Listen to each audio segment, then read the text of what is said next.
All right, today we're tackling one of the most volatile and, frankly, one of the most important places on the entire planet.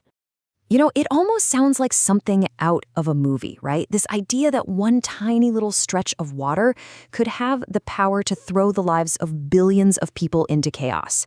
But here's the thing, this isn't Hollywood. This is very, very real.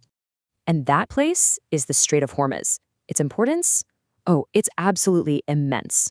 For decades, this has been a flashpoint for global tension. If you really want to understand just how connected our world is, you've got to understand this strait. So, let's dive right in. Okay, first things first, let's get our bearings. We need to look at exactly what the Strait of Hormuz is and where it is, because its geography, well, that's where all of its power comes from.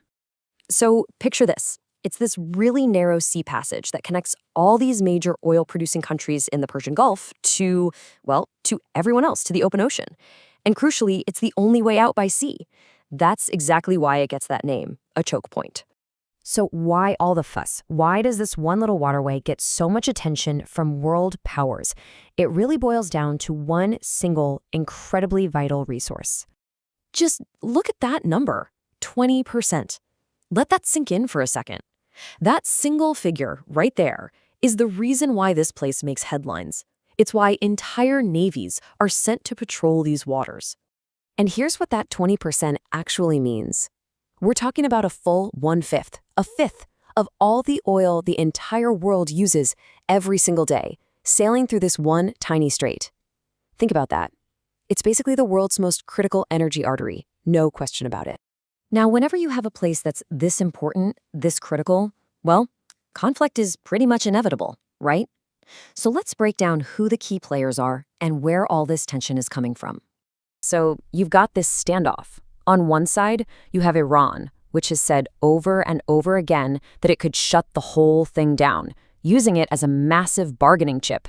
And on the other side, you've got the United States and its allies with a huge naval presence. Their one and only mission is to make sure those ships can pass freely and that the oil keeps flowing. And I want to be really clear here. This isn't just some hypothetical what-if scenario. These tensions have absolutely boiled over into real, dangerous incidents. We've seen attacks on oil tankers, military drones getting shot out of the sky, and every single time something like this happens, it pushes the entire region one step closer to a full-blown crisis. So that's the big question, isn't it? Where is all of this heading? Let's walk through 3 possible futures, 3 different ways this could all play out. Okay, scenario 1, things kind of stay the way they are now. Tense, but more or less under control. The status quo. Scenario 2. These smaller fights and incidents keep popping up now and then.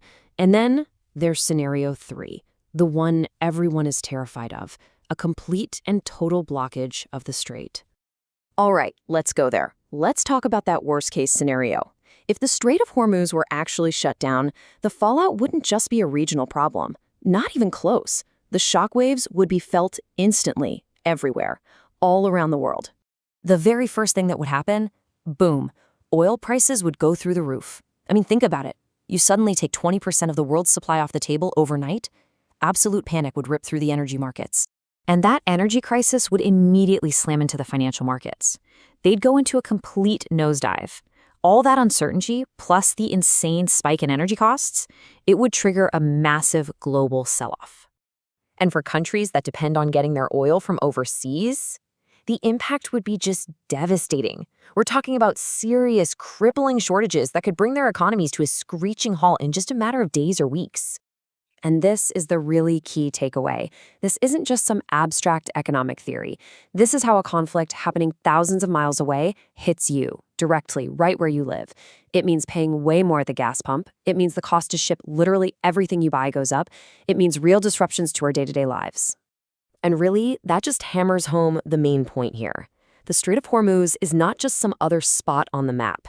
It's a true global pressure point. The stability of this one tiny channel is directly tied to the stability of the entire global economy.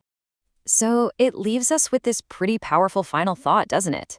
In a world this connected, is it possible that the fate of this one tiny strait is actually the fate of us all? It really makes you think about how fragile these global systems we depend on really are.